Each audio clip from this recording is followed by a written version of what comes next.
Hi, Jim. Hi, Steve. So, Jim, are you all ready for Record Store Day Black Friday?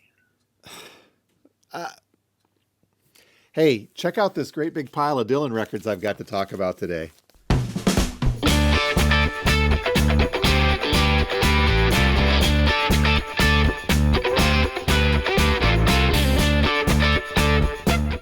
Not that I'm trying to change the subject or anything, Steve, but hello and welcome once again to Two Guys Talking About Records, a vinyl community podcast where each week we two guys get together and we talk about records. And my name is Jim, and just before Record Store Day Black Friday, I own a record store, so take that for what you will.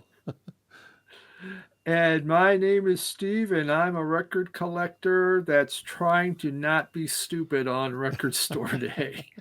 I didn't mean to try to evade your question, Steve, but here we are as of the recording of today's episode. We are simply 5 days out from Record Store Day Black Friday, and I'd like you to try to take a little bit of a guess as to how much of the actual vinyl product I have gotten in as of this date, getting ready for Record Store Day. What do you think I've got in the store? Well, Jim, I would say by your reaction, there wouldn't be a whole hell of a lot. That would be zero, goose egg, nothing in. I've seen posts from a couple of other record stores too that have not gotten their stuff yet. Again, I'm not panicked, but usually we've got stuff in stock by this time, so I can start processing it. I can inventory it. I can get it, entered into our point of sale system. And it's not going to happen until probably Monday, Tuesday, or Wednesday. So the store is closed on Mondays and Tuesdays. So guess where I'll be waiting for shipments on each of those days. Yeah, You yeah, know, I have seen some stores though started showing their stuff off as well, which means that some are same getting here. it. I'm not certain what the delay was. I think both of my distributors just kind of held off and shipped everything in mass. One big shipment. But even then, I've got like extra straggler stuff that's not in yet that we're kind of waiting on. So this is going to be a nail biter, but we'll get it done. But I just wish that we'd had a couple of extra days to get stuff ready. But now it is. Well, like when I worked, in retail, and Black Friday obviously was always big, and so Yep. we have the big sales, and we're just waiting. It's the week, and we're waiting. When's the shipment coming? And you're on the phone every Yes. day. Where is the product? Because otherwise, you're going to get hung on Black Friday. Everyone Yep. comes in, and they're just going to pulverize you. So Yep. it is. It takes you want to have time to prepare it and get ready. It's very important. It's a little maddening, but it is what it is. And I just find it odd on top of everything else that's been going on with the Black Friday controversy leading up to this. It's a little bit there we go. One of the things though I wanted to kind of kick out there, the Scott Weiland release, if anybody was looking for that. If this means anything, I've got a note saying it didn't make it in time to ship out. So they're turning that into a regular release whenever it comes out. And I don't even remember exactly what it's one. I think it was a 7-inch. So that didn't make it. And the Oh other big wow. thing too, most of the stuff seems to be tracking according to my invoices and paperwork. It looks like most of the stuff that we ordered we're getting. There's a few things that were rationed down. But here's the thing. I think when we talked about the Record Store Day Black Friday list initially and when it was released, and the furor and the fury and just the general excitement that the Wicked soundtrack created back in April when there was only one copy per store, if that. That's the Hmm. one we had Yeah. somebody camp out for nearly 2 days, day and a half to get, and we only had the one copy. This time around, the Wicked picture disc, I think there was going to be like 15,000 of them. Guess what's Hmm. not in, guess what's not coming this week. Maybe they'll have a late shipment and I have to overnight it, but it wasn't in either of my Huh. shipments according to the invoices. And Wow. it's odd. I don't know if anybody else is having that issue or if it hasn't just shown up, but that's a lot of them to not show up. Yeah, that's and it should be obviously it was a hot number last time. Of course, it could be the old Bluey syndrome happening, but I don't think it will be because already everyone's flocking to that movie to see it. Yep. Uh, I still need to see the first one. I've seen parts of it. I've just never sat for the whole thing.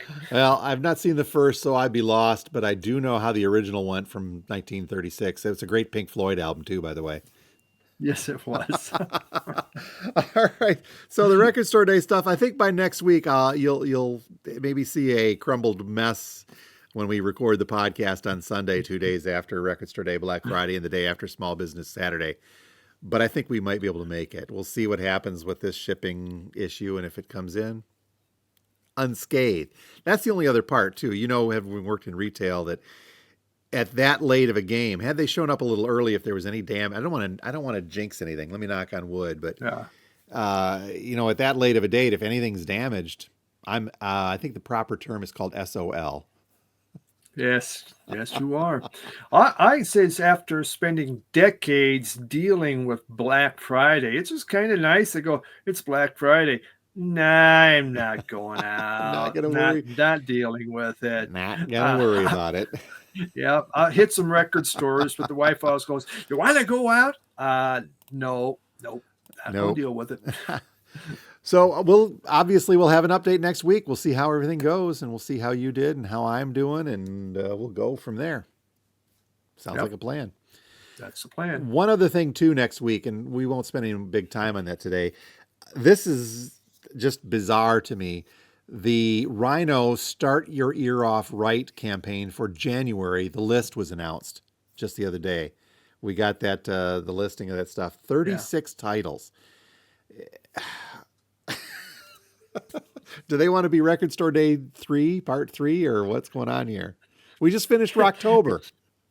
Yeah, we just finished Rocktober. We just loaded up on all Rocktober, and now here comes the next batch. And got to start your year off right, I guess, with Rhino. You do. There's some cool titles on there, and there's some head scratchers. So how about next week we dive into that just a little bit, or the week after, depending on how the Record Store Day talk goes. But that may be an interesting conversation, because there's a couple on there that I know some of our customers have been really looking forward to a reissue of.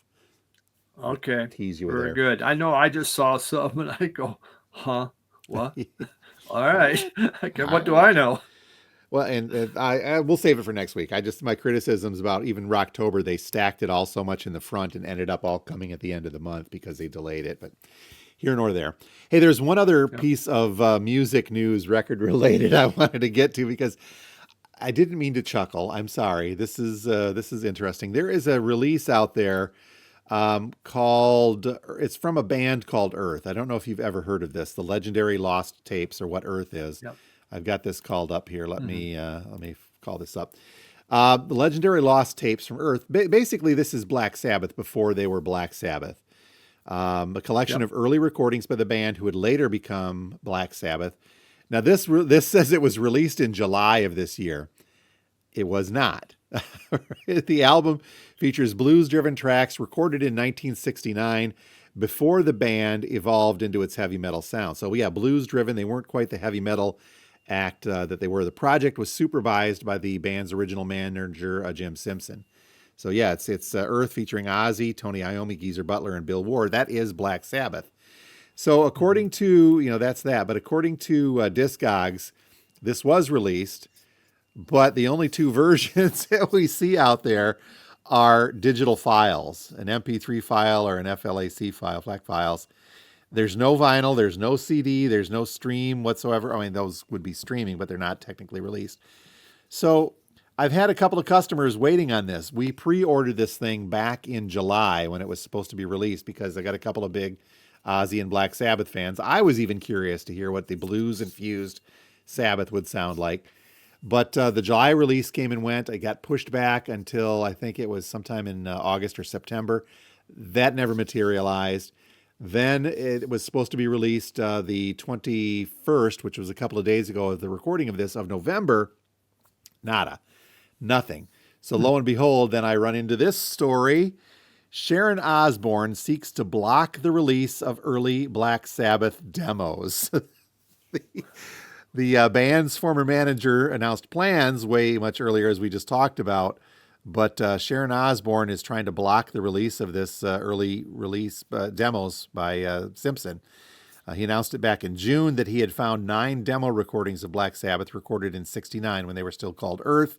He planned to call the collection Earth, the Legendary Lost Tapes, and release it on the 25th of July, but it has yet to see the light of day. On Friday, he announced once again his intention to release the demos, but Sharon quickly denounced those plans, explaining that Black Sabbath do not want their demos released, even included a letter that she wrote to Simpson upon his original release back in June. So I don't know if she's fighting this in court or if she's threatening to, but either way, it didn't make it in.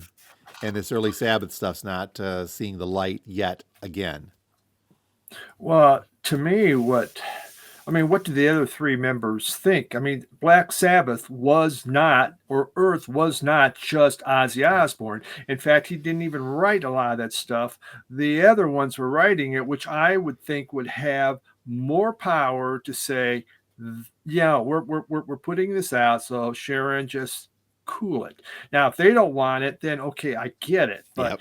I but that's just one out of four, but she is the vocal one. She is. And the fact that it had been pushed from July to a second release and it got pushed from that until November and it still hasn't materialized for our shipping says a little bit. I mean, maybe there's some more behind the scenes wrangling going on that we don't know about. But the one release, and Mm-hmm. I didn't see it in this story, but Sharon said that the band Black Sabbath did not want these to come out. So maybe she's Yeah. had that kind of communication.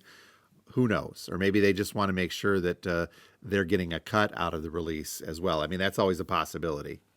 You know, Yes. Very much so. how dare someone else try to capitalize upon Ozzy? Yes. I said else, did I? I didn't mean that, did I? So there's the saga of Earth, the legendary lost tapes. If you are a Ozzy fan and you're wondering what the heck's going on, that's what it is. So suffice to say that neither of us are going to add that Earth release into our most recent pickups. Good call. You wouldn't anyway, as I you were think so. saying, but That's right. I might have, but it's not to be. But before we get to the big subject at hand today, Mr. Bob Dylan, like we do each and every week, we cover our most recent pickups and additions to our collection because that's what the vinyl community likes to see is we two old guys holding up records, don't they? Yes. That's all it's about. That's That's all they it. want to see. What'd they get? Just show me two old guys putting up a record. Okay. Though we How may not know what the hell they are, but it's secondary. They're records, and we're talking about them. So there we go. yeah. How'd Yeah. you do this week? All right. Well, the first one's it's a very, very good album. It's raised up from Mark Lanigan. This is his second solo album that he put out back in the around 1994. And he worked a long time on this and to get it out and to get it written. It's very well, nicely done. It's a 2 album set. I mean, even the inside has color in there. They really did well with this. I had just finished reading this book from Lanigan, Sing Backwards and Weep, an autobiography that took him about to the mid aughts. And if you know of anyone that's thinking about taking drugs, have them read this, and they never will. It's a scared It's straight. dark. Wow. It is so dark, but he's so honest. That's the thing. He puts it out there. I mean, here's what happened. Here's my thoughts, and it's a very good read. But I mean, wow, talk about a hole, dark hole, and Wow. becoming homeless and everything, living in homeless camps, and Jesus. But this album, it's more acoustic driven. And Lanigan has a great voice, but it took him a long time to believe that. He had to kind of find his voice too, and so on here, the songs are beautiful.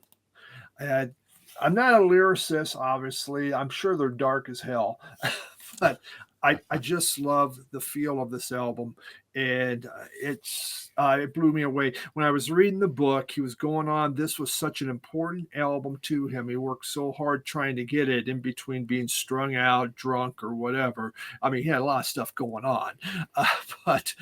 Uh, Yeah, very impressed. So this is a wonderful reissue that came out. Oh, it says 2013. Could be there. Uh, excellent, excellent album. Cool. Very happy to have it. That's it. That's it. 2 weeks in a row. That's it. Oh my That's goodness. 2 weeks in a row. I tell you, it's like I don't know what's going on, man. I went to 3 record stores, didn't buy a record. Then this happened. I'll go to record store day, come on. Oh, no, I didn't get anything. Oh. Oh, what the heck there. All right. Well, I'll make up. I don't have much either, but it's been a busy couple of weeks. First up, I added a copy of Rubber Soul. I'm not the hugest Beatle fan that there is out there, but I actually had really been a completist when it comes to their studio albums, and had most of those. Except I had a copy of Rubber Soul come through, and then I went to go look for mine, and I didn't have it there. And it took me a couple of seconds. I was like, I thought I had a copy of Rubber Soul. Then it dawned on me, probably about I don't know, earlier this year or late last year. We had a customer come into the store, and they were just adamant about finding a copy of Rubber Soul for a gift they were giving to one of their kids. And I had Steve, I had a very, very nice original UK copy of Rubber Soul that was not a cheap copy. And I don't know what came over me, but I said, well, I've got this. I don't have it, but I do have this one. We struck a deal, and then I forgot that I didn't have a Rubber Soul. So not a UK copy, but I've got a good, nice little capital. Well, there's nothing like sending a nice collectible record to someone that probably doesn't really know anything about collecting. So, okay. I think they did a little bit, but it was an odd conversation, as I recall. I just happened to forget that I had given that one, not given, but I'd forgotten that I'd sold that one, and thought, well, until I went looking for it, I said, I thought I had everything, but no, there wasn't. But yeah, that's a 1966 Capitol stereo. So not terrible, but was not that first UK press that I had. So very interesting. Up next, this was one we got a hold of a very recent release, and this is my wife Kim wanted this, so we got a hold of it. So I'm going to show it because it's an add to the collection today. And this is the Opry 100 from the Grand Ole Opry, the country's greatest hit, or country's greatest songs, rather. Sorry, recorded live on the stage at the Opry, the Grand Ole Opry. So this is kind of a cool release. Just came out, and it's a various artists, and it's got some very neat liner notes on the inside, just all sorts of history in the Grand Ole Opry. The stuff that's in here, the furthest back it goes is Patsy Cline performing live in 1962 with Crazy. And then you've got a 68, Johnny Cash doing Ring of Fire. Then there's a bunch from the 80s in there as well. Loretta Lynn, Ashley McBride doing Your Cheatin' Heart from 24. Marty Robbins is on here. Darius Rucker, which is kind of cool. Dolly Parton, of course. Let's see. Vince Gill doing The Gambler. The Charlie Daniels Band from 2014. The Devil Went Down to Georgia. The Oak Ridge Boys. Luke Combs. So a lot of contemporary and some older in here as well. Reba McEntire. The cool one then. Mama, Don't Allow It, and Will the Circle Be Unbroken by the Old Crow Medicine Show. Don Flemons, Billy Strings, and Molly Tuttle from 2020. So I know that there were a couple of different versions, but this one is on this really nifty looking blue, cobalt blue vinyl. So I have not listened to this yet. Kim says it's good. Take her word. I don't really like country music, but I do like the Billy String stuff, as you know. So I'll give this a listen with her and get into it. So, next up, new reissue from the Descendants, their 1985 album, newly reissued. I Don't Want to Grow Up. I don't really, actually. So this goes. This is why you have a record store. After their Milo Goes to College, I think I showed that off that I had one of the earlier reissues of Milo. I know you've got an OG, and that thing just keeps climbing up the value charts, doesn't it? Yeah. But I opted to give up my moderately valuable early 2000s reissue for the new colored vinyl one of Milo Goes to College. So then this one popped up. It says Masters Reclaimed. I wonder if there was some legal wrangling going on. The hype sticker actually says Masters Reclaimed and Reissued. So I wonder if they've gotten that issue worked out. But this one is on something called Banana Peel Color Vinyl. And originally I thought, it's going to be a yellow vinyl that matches the cover. But then when you look at it, it's truly a banana peel because have you ever had bananas that as soon as you bring them home, They Yep. immediately start going that. So it's a black and yellow My marble color. my mother felt that if a banana wasn't black, then I'm not buying it. So she just buy a bag of black bananas every time. It's like, great.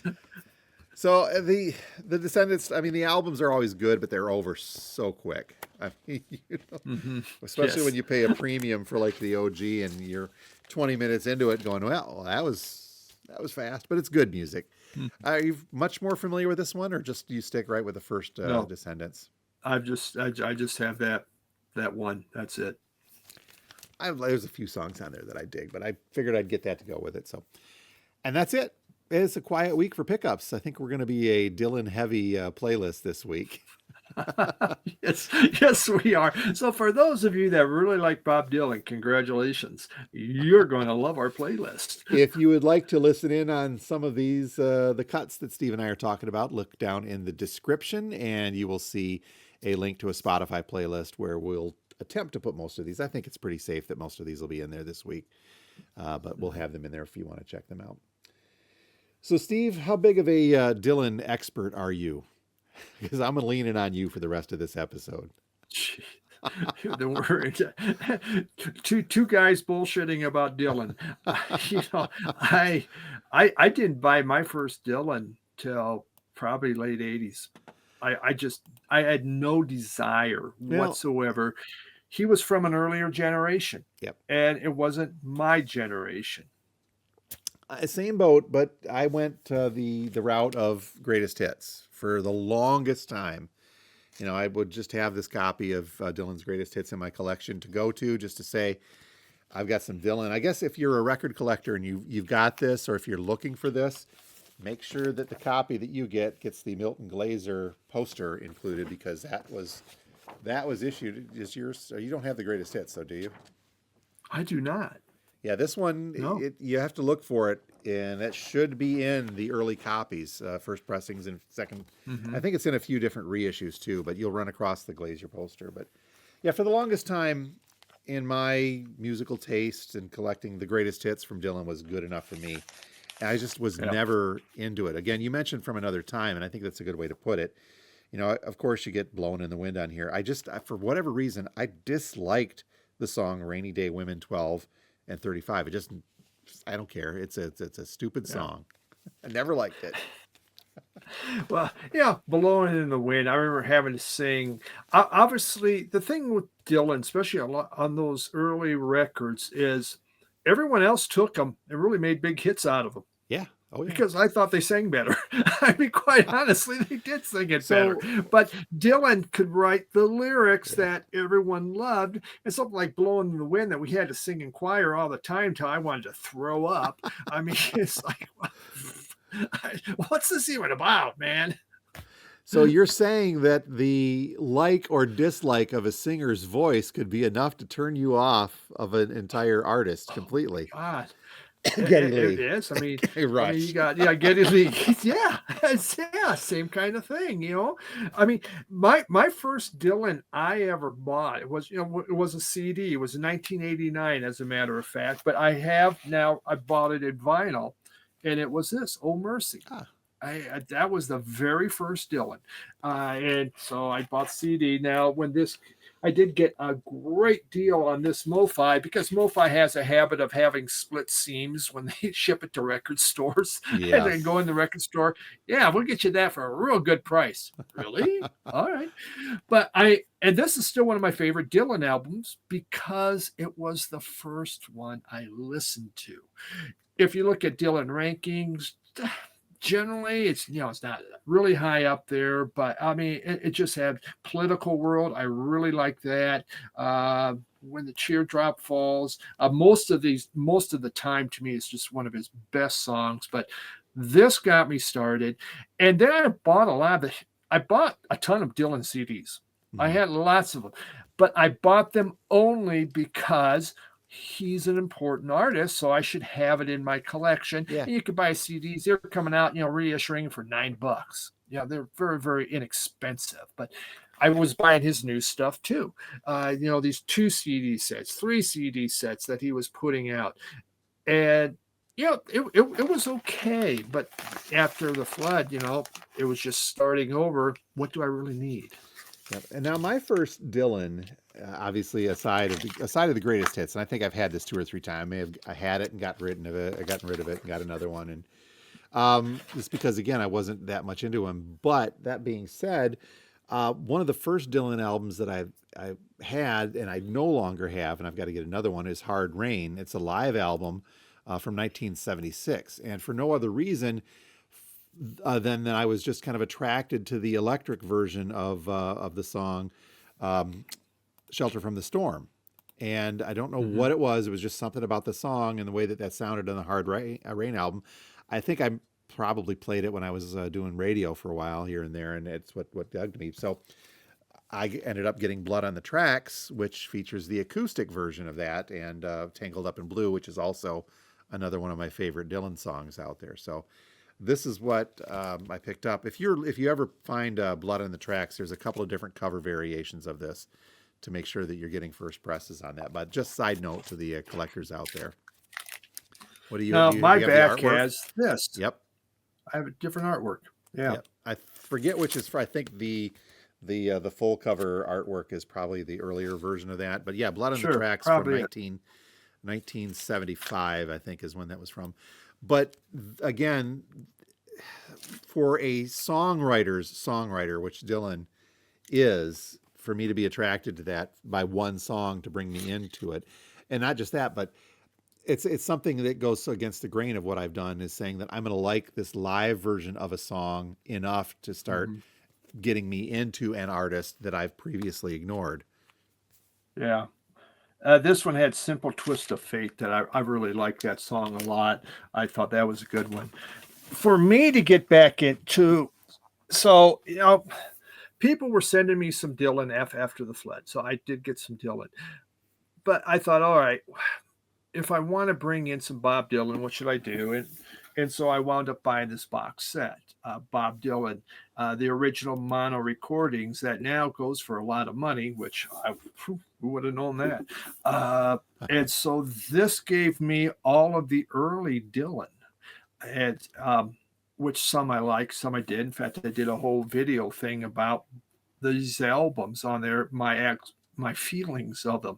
In the earlier stuff, I just wasn't as much into as his electric stuff, but uh, that this was a good way to introduce me into a lot of that music.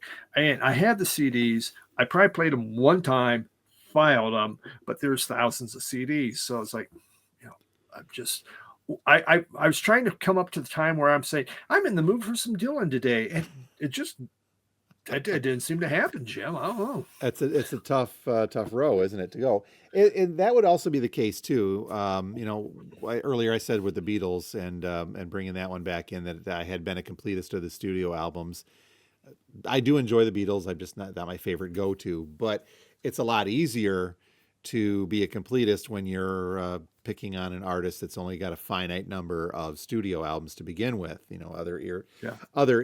Variations of stuff like that. They are endless. But with Dylan, who has been around as long as he's been around, if you are the type of collector that is going to be a completist of Bob Dylan stuff, I maybe I'm going out on a limb here, but you're going to have stuff in there that you don't like, and there's stuff that you will never listen to, and you're collecting it simply because you admire the artist and you want all of the things that Mhm. he's put out. Because they're, again, speaking from someone who had to come late to enjoying Dylan, I don't even want to say tolerate, because I do enjoy some of it now. There's a lot of it out there that I would just never gravitate towards. I mean, he had the whole country music phase, the entire gospel Yeah. phase that he went to, whatever was going on in the 80s phase going in there Yeah. too. But I'm not arguing against his influence or the prolific nature of his catalog. It's just that there's so much, like you said, there's just so much of it, Yeah. and it's a wide Where do range. you Yeah, yeah, where do you jump in? Where do you want to go? It's if you're brand new, it is a head scratcher. Is it the new stuff? Is it the old stuff? When I was showing some of the Dylan albums that I was getting in, one that was highly recommended for me to get was uh, Bob Dylan's Desire. Yeah. Uh, and this is probably one of my favorite Dylan albums. Okay. On here we got Hurricane, uh, Mozambique. I get a little tired of at times, but ISIS is on here, and that's not the ISIS that does jihad. One more cup of coffee, oh sister. I mean, overall, critics kind of said this is a chaotic album. It was a Hmm. little here, a little there, but I liked it because it rocked. Yep. And Hurricane's just one of my all-time favorite Dylan songs. I just thought that was just phenomenal. And that's Just that's the 1976, so it's sandwiched very, very nicely between Blood on the Tracks and the Live Hard Rain that I'd mentioned.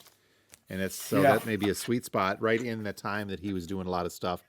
I mean, the band in the Basement Tapes was just a year earlier, and the Mm-hmm. stuff that they'd recorded together on that. But Yeah. do you That, that think that that may be my favorite Dylan. I could be. you mentioned getting into Dylan again? I think I can pinpoint what got me into Dylan. I mentioned that I would play that one song on the radio, and then that gravitated me to find the studio version of that.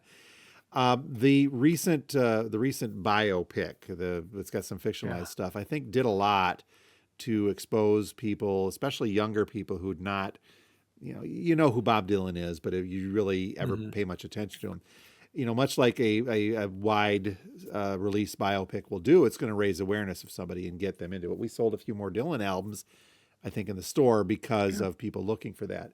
And you've seen the movie. I've seen the movie, and I Mm-hmm. did enjoy the movie. I thought it was a really good movie, but I also know enough that it was fictionalized fairly heavily in some spots, and then it leaned into some combining some history through there as well.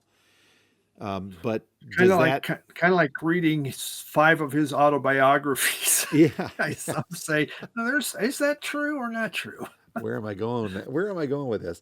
But it does concentrate obviously much earlier in his career with the folk stuff, and I think Mm-hmm. the meeting where he met Woody Guthrie, and that was fictionalized tremendously. I mean, showing up at the sanitarium hospital to play for Woody Guthrie and Pete Seeger was not quite the way that it actually happened, from what I'd read on there too. But it's still a good window Sure. into the earlier years leading up to the culmination of that the electric set, the controversy Yeah. surrounding the huge electric set. Yeah. The early folk years, which again from the box set, you got like his very first album, Bob Dylan, Yep. on there where he has the cool cap and stuff.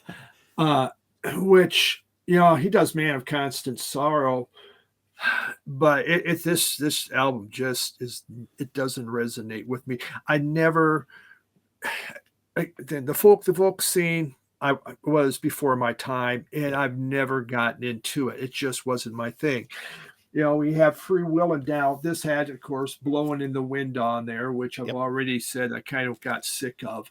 It does have Masters of War, which it was a pretty good, anti-war thing.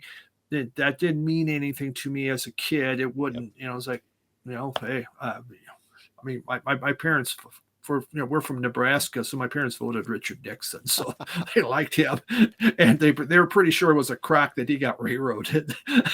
Well, the Hey, the difference between these two albums to begin with too is the fact that on the first self-titled Dylan, his first one, and again I'm leaning on the biopic, which kind of depicted this as the record label forcing the folk movement further upon him, and there was only two mm-hmm. original songs, only two songs on Yeah, that first album that he had written, and all the rest were yes, folk standards.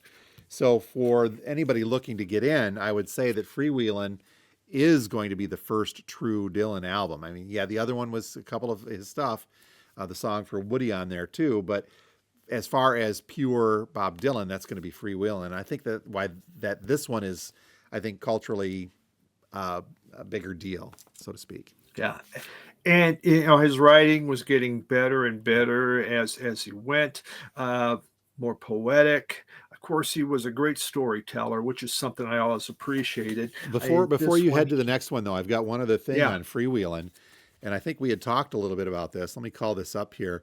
Record Store Day, Black Friday, has got this album, the Freewheelin' Bob Dylan, but it is a uh, how are they wording this again?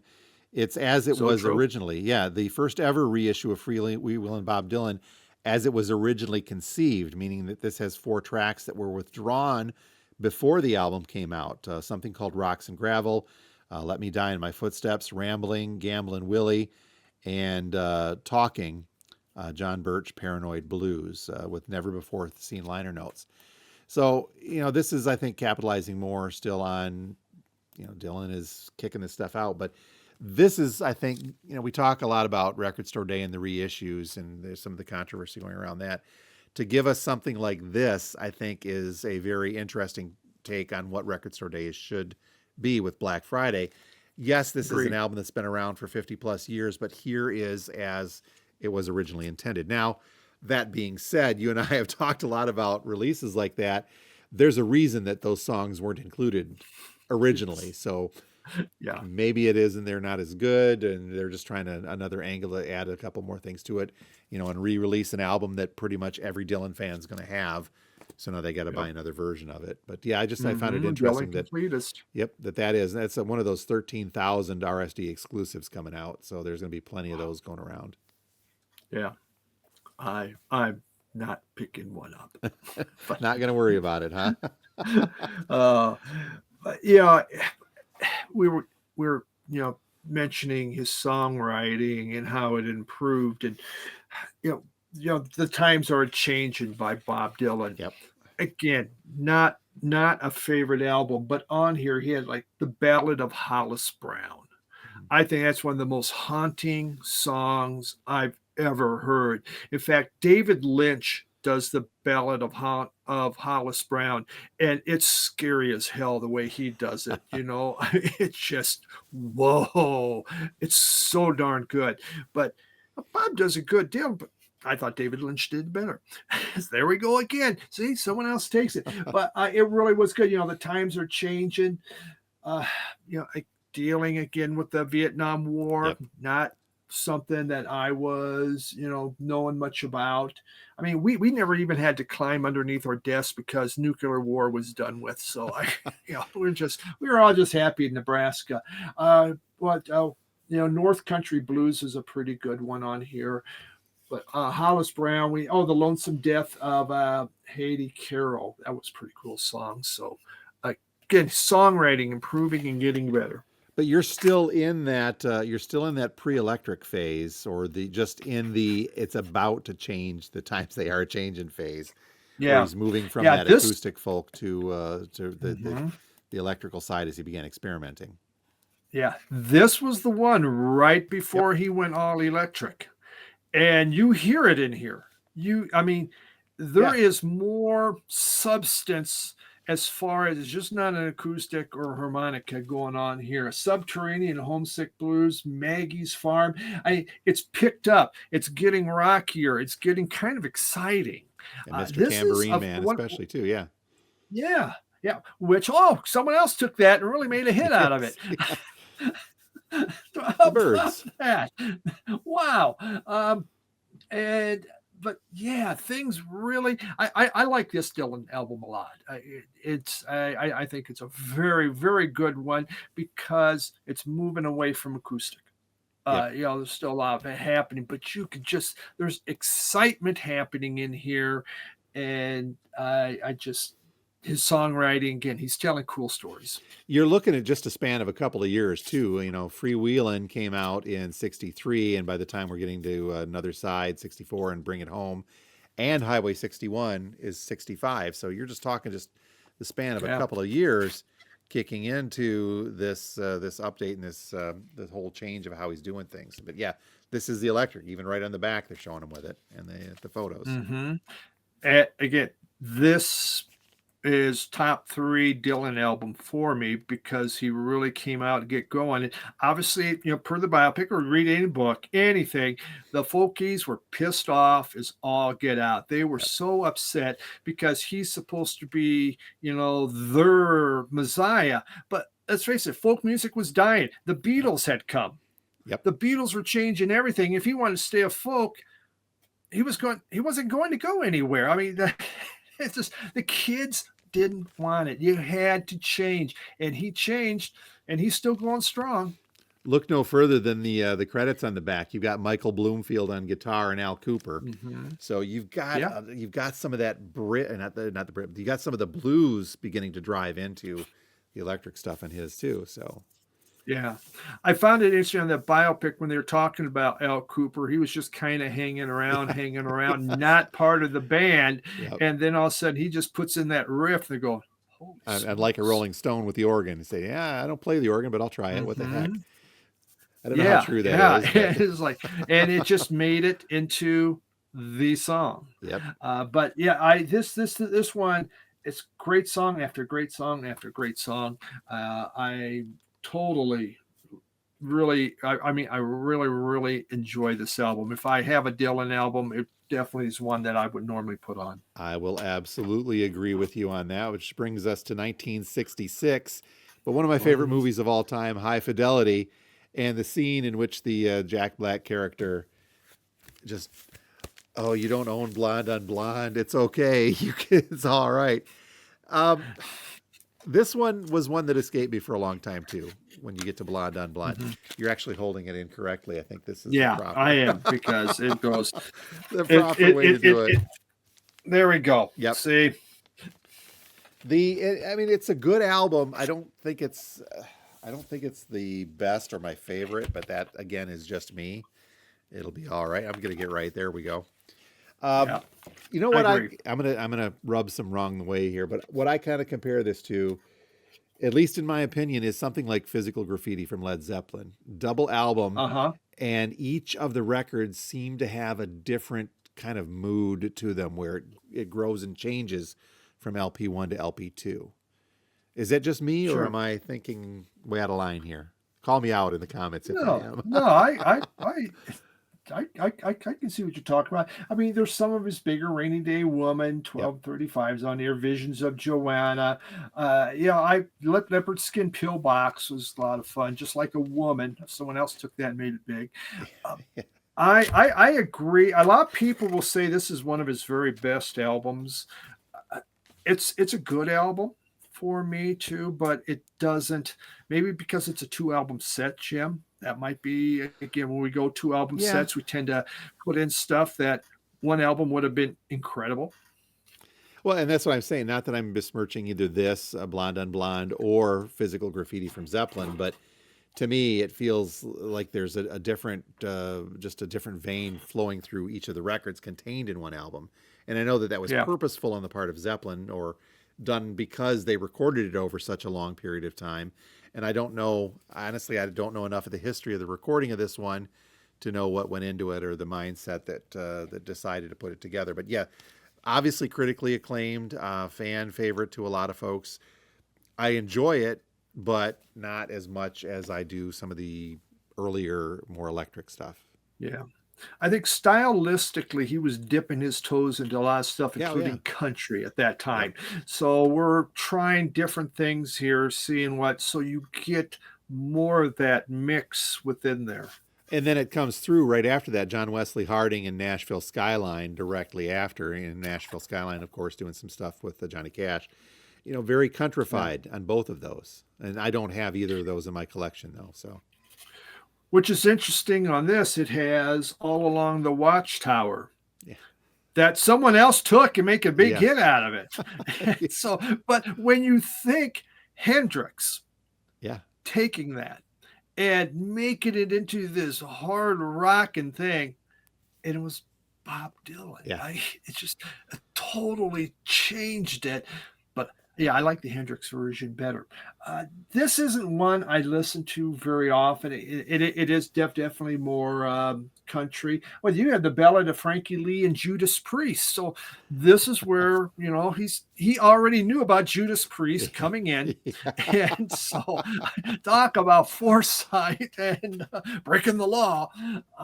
But it is definitely a lot more country. And you saw Nashville Skyline, and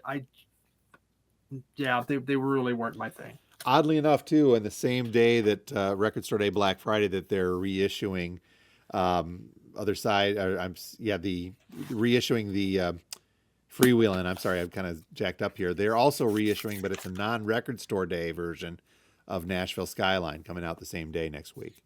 Okay. So it's just a Yeah. remastering of that coming through. Well, and by now with these albums, his backing band was the Hawks or the band Yep. now, and he was using them a lot. To your point, later the basement tapes, but they were already playing. I believe Blonde on Blonde, Robbie Robertson was playing the guitar on Blonde, if I remember right. Okay. Yep. I'm not going to know for sure on that, but I'll take your word. Yeah. Harmonica, Charlie McCoy, Wayne Moss, Charlie McCoy, Harry Robbins, Al Cooper, Jamie Robertson. I Yeah, don't know the maybe he history of did. that enough. I So don't know either. we'll be But corrected. But we do have Bob Dylan here with the band, Yep. and this is a third man thing, live from '74. Little 45 in there, a little book, a little card, and pretty cool Neat packaging like they tend to do. set. Yeah, it is. It's very much third man record, going out there making something special, but it gives you that with the band. I used to have the basement tapes, again on CD. If some of it I liked, some of it I didn't like, quite honestly. Some I thought could have stayed in the basement, and it just would have been fine. They didn't need to bring it out, but this isn't a bad set at all. I'm coming up dry. I've gone through my entire Okay. Dylan collection already, Steve. So All right, I got one more I that can is throw in it. there. Third Man Records, they also put out this, the Bob Dylan Springtime in New York Bootleg Series, Volume 16. That's the one thing with Dylan. The bootleg series are incredible, and I used to have some of them. That again in CD that I was buying and really liked them a lot. This one, it's still sealed. Oops. I was like, oh, okay, great. So, yeah, it's probably very good. And maybe it's just because it's 80, 85. It's just, to me, a period that's just kind of blank when it comes to me with Dylan. But yeah, I might unseal that someday. It won't be today, but You never know. there is a lot of great. Some of those bootlegs were a series is excellent. When I had them, and they're still coming out, but there's so many tapes. Like the Grateful Dead could put out bootleg series Oh yeah. until the next century. I think Dylan could do that too. They've been around so long and so many concerts. And hopefully they can pick out the good ones and get them. And it'd be the same thing like with Floyd. How many bootleg copies can you get of the different performances? So, Yeah, but I mean, he's such. it's Go ahead. Yeah, I was going to say there's some newer Dylan stuff, from the '90s into the aughts that I actually really like a lot. I used to have on CD, and I would play that. I wouldn't mind eventually getting some of that in vinyl. Lately, it just all seems to be now, not writing originals so much as just we're taking standards and different songs and folk blues and putting it out there, and he's putting Yep. his Dylan spin on it. Well, he put out back in 2020. There was, I think, one of his newer ones, "Rough and Rowdy Ways," that had some new stuff. We had a few copies here in the store. I didn't get a chance to listen to much beyond a couple of clips online, and that was about it. I'm thinking most of the releases we've seen of recently, like the Complete Budokan 78 concerts from 23. There was another Shadow Kingdom that came out in 23 also. But yeah, there's so many of these that are reissuing or touching back on his concerts. But again, you're just like you were saying, there's just so much of it out there that it's, I mean, it could go on for years. And he Yeah, is it's he is mind-boggling. such a, I mean, he's an intriguing individual to begin with. I know, what was it, just a few episodes back, we were kind of Yeah. making light of him and his current live performances, hiding behind a piano with lights because he didn't want people taking his picture or video of him while he was playing. Again, Mhm. you reach a certain level where I think you're maybe entitled to that, or at least you think you are, but you still owe something to the fans that have propped you up for 50, 60 years. Totally agree. And if you, especially if you want new fans Yeah. to Oh, come yeah. in, because it's part of your legacy. If you don't get new fans, you're going to just eventually die. So, well, you do die anyway. But yeah, it's so yeah, that whole craziness with, the get off my yard Yeah. effect out there. Where would you then we've talked a little bit about folks who are new to Dylan or maybe been introduced because of the biopic and where to go and start. Hmm. I would say that if you were going to do something like a greatest hits, that may be enough for some folks, and that was for me for the longest time, as I'd mentioned. Yeah. It's got the stuff you would want and expect to hear and know Dylan with his biggest hits and go through there.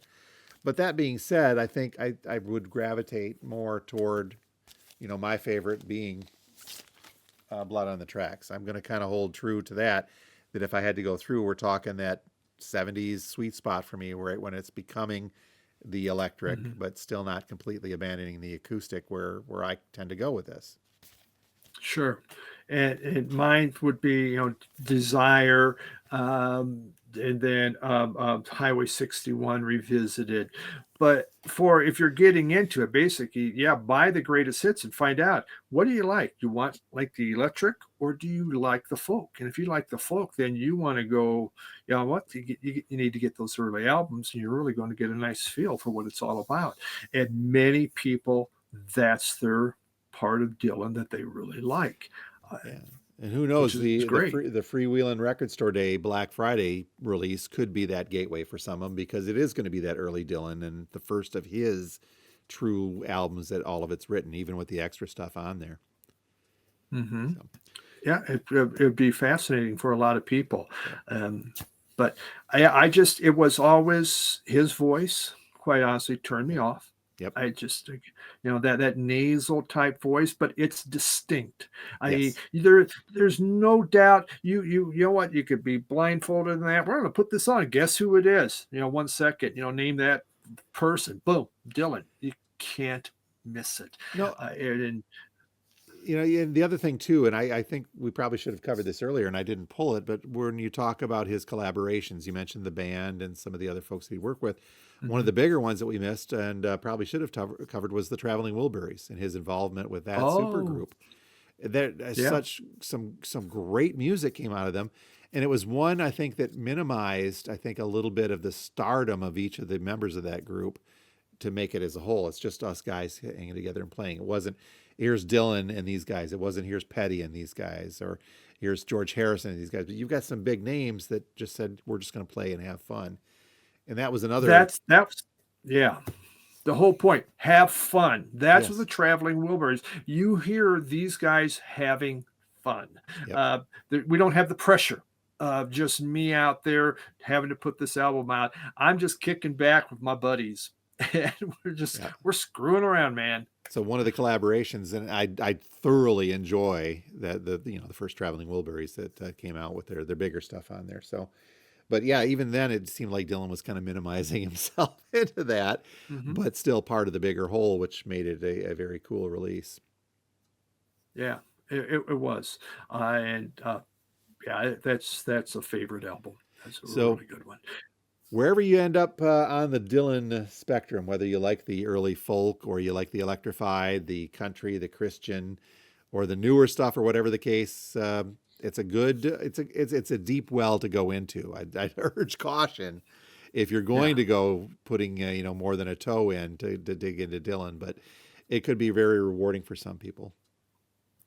And there's Dylan for everyone, for every type, Yeah. unless you're into metal and goth, maybe electronics. Well, Otherwise, it's covered. You can give give find your a Dylan. give AI some time, and they'll dive into that. We'll get some metal versions of his early That folk stuff.